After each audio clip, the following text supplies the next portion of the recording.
Assalamualaikum warahmatullahi wabarakatuh. Selamat pagi anak-anak sekalian. Bertemu kembali dengan Ibu dalam mata pelajaran OTK Keuangan. Hari ini pembahasan kita mengenai mutasi dana kas kecil. Semoga anak-anak Ibu tetap semangat dalam melakukan pembelajaran online dan tetap sehat walafiat, menjaga stamina dan kesehatannya. Pembahasan kita mengenai mutasi dana kas kecil yaitu apa itu mutasi dana kas kecil? Mutasi dana kas kecil itu artinya perubahan terhadap dana kas kecil. Apa yang mengakibatkan perubahan dana kas kecil itu adalah karena adanya penerimaan dan pengeluaran. Kemudian transaksi-transaksi yang mengakibatkan terjadi mutasi dana kas kecil itu terdiri atas pertama transaksi pembentukan dana kas kecil. Pada saat pembentukan dana kas kecil ada dokumen-dokumen transaksi yang harusnya dibuat, yaitu pertama bukti pengeluaran kas yang dibuat oleh bagian utang. Yang kedua, surat keputusan kepala bagian keuangan sebagai dokumen pendukung bahwasanya dana kas kecil tersebut dibentuk. Kemudian, transaksi yang kedua yang mengakibatkan mutasi dana kas kecil itu adalah transaksi pemakaian dana kas kecil. Pada saat pemakaian dana kas kecil pasti akan mengakibatkan terjadinya perubahan dana kas kecil. Kemudian, apa aja dokumen pendukung untuk transaksi ini? Yang pertama, bukti pengeluaran kas kecil yang dibuat oleh pemakai dana kas kecil. Kemudian adanya kwitansi ataupun nota yang dibuat oleh pihak luar yang sebagai bukti bahwasanya dana kas kecil itu sudah digunakan. Kemudian ada surat permintaan pengeluaran dana kas kecil dibuat oleh bagian-bagian pemakai sebagai dokumen pendukung. Terus transaksi yang terakhir yaitu mengakibatkan terjadi mutasi dana kas kecil itu adalah pengisian kembali dana kas kecil. Adapun bukti atau dokumen pendukungnya adalah yang pertama bukti pengeluaran kas juga sama seperti pas pembentukan, yaitu pengeluaran kas yang dibuat oleh bagian utang. Kemudian bukti yang kedua adalah surat permintaan pengisian kembali dana kas kecil yang dibuat oleh pemegang dana kas kecil. Dan adanya bukti pengeluaran kas kecil. Jadi ketika kita mengajukan pengisian kembali, kita harus melampirkan juga bukti pengeluarannya sebagai dokumen pendukung. Kemudian akibat dari mutasi tadi bisa terjadi selisih dana kas kecil. Kenapa bisa terjadi selisih? Terkadang ada kesilapan atau membuat terjadinya perbedaan saldo atau yang dipegang sama yang kenyataannya atau yang dicatat. Di sini selisih dana kas kecil itu jika kas kecil menurut perhitungan fisiknya lebih besar daripada kas menurut catatan, maka dianggap saldo kas lebih. Contohnya setelah dihitung saldo kas itu 105.000, sedangkan catatannya cuma 100.000. Berarti itu terjadi saldo kas lebih, selisih kas lebih. Tapi kalau sebaliknya dicatat kurang, uang yang dipegang itu tidak sesuai dengan yang catatan, itu namanya selisih kas kurang. Apa yang menyebabkan selisih kas ini? Yang pertama karena tidak adanya uang kembalian atau uang pecahan kecil ketika kita melakukan transaksi. Contohnya seperti ini.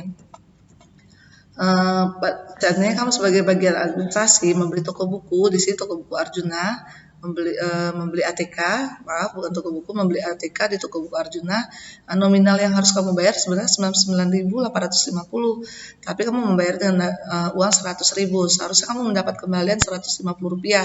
Ternyata si toko buku Arjuna itu tidak punya uang kembalian dengan angka 150 rupiah, maka dikembalikan dengan permen.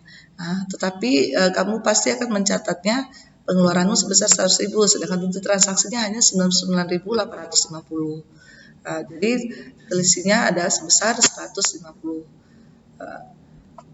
Kemudian karena ada perbedaan itu, kita bisa membuat penyesuaian perbedaan tersebut, namanya adjustment.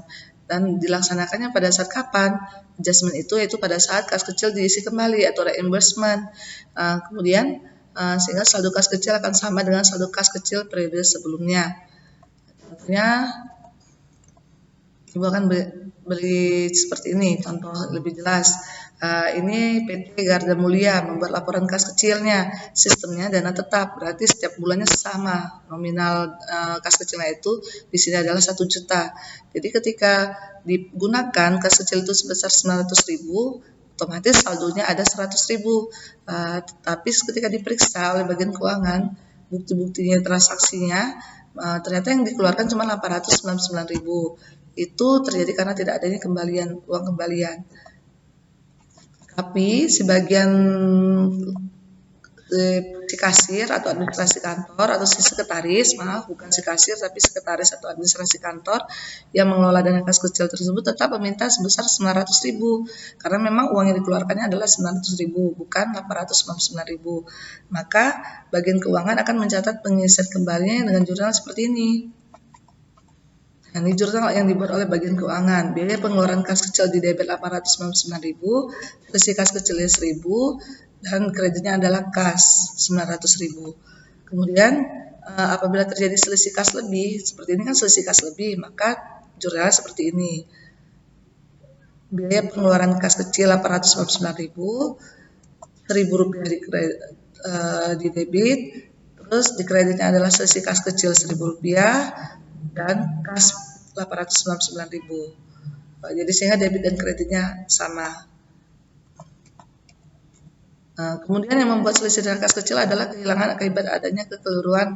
Ini bukan karena tidak ada uang kecil pada saat kembalian, tapi kekeliruan ketika mengembalikan. Itu mungkin akan terjadi selisih.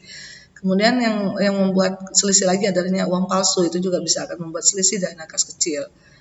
Dan kesalahan pencatatan dalam jurnal juga bisa membuat selisih dana kas kecil.